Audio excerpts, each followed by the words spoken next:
హనుమతో పైసలు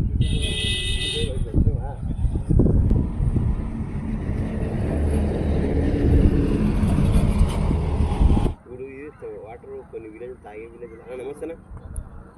అన్న సాక్షనా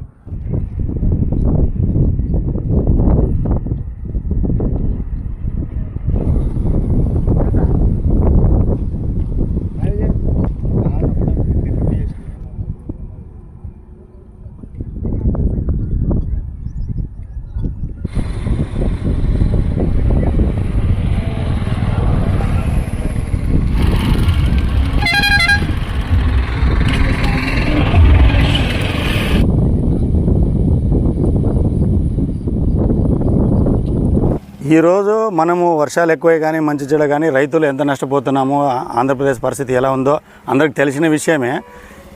ఈ సందర్భంగా ఇలాంటి సందర్భాలు ఉండగా ఒక అభివృద్ధి వైపులో మనం డబ్బులు ఖర్చు పెట్టకుండా అనవసరంగా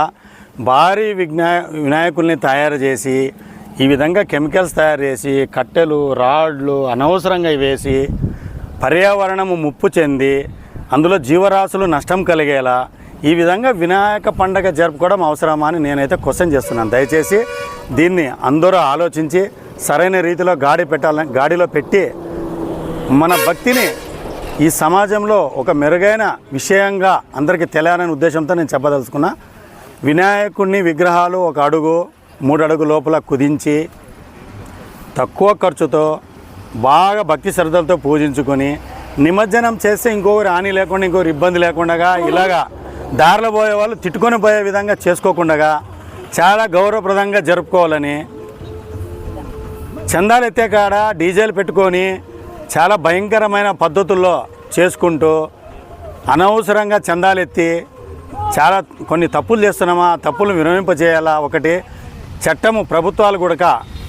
వినాయక నిమజ్జనం అనేది ఒక చట్టం తీసుకువచ్చి షరతులతో కూడిన వినాయకుల్ని మట్టితో తయారు చేసిన వాటికి మాత్రమే పర్మిషన్లు ఇచ్చి మిగిలిన విధానాల్ని ఏదైతే పర్యావరణం కానీ సమాజంలో ఇతరులు తప్పుపట్టే విధంగా ఏదైతే ఎవరైతే చేస్తారో వాళ్ళ మీద కఠిన చర్యలతో కూడిన షరతులతో కూడిన చట్టాలని తెచ్చుకొని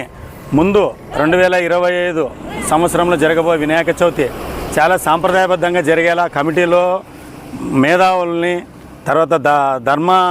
ధర్మ సూచనలు చేసే మహానుభావుల్ని కూర్చోబెట్టుకొని ఒక సిద్ధాంతిక పరంగా నలుగురు మెచ్చుకునే విధంగా మన హిందూ భక్తిని ప్రపంచంలో సాటే విధంగా ఒక సిస్టమేటిక్గా తయారు చేసి అందించి ఈ భావితరాలకు ఈ చెడుపుని తగ్గించి మంచిని పెంచే విధంగా ఈ వినాయక చవితిని జరుపుకునే విధంగా చర్య తీసుకుంటారని అందరికీ విజ్ఞప్తి చేస్తున్నాను.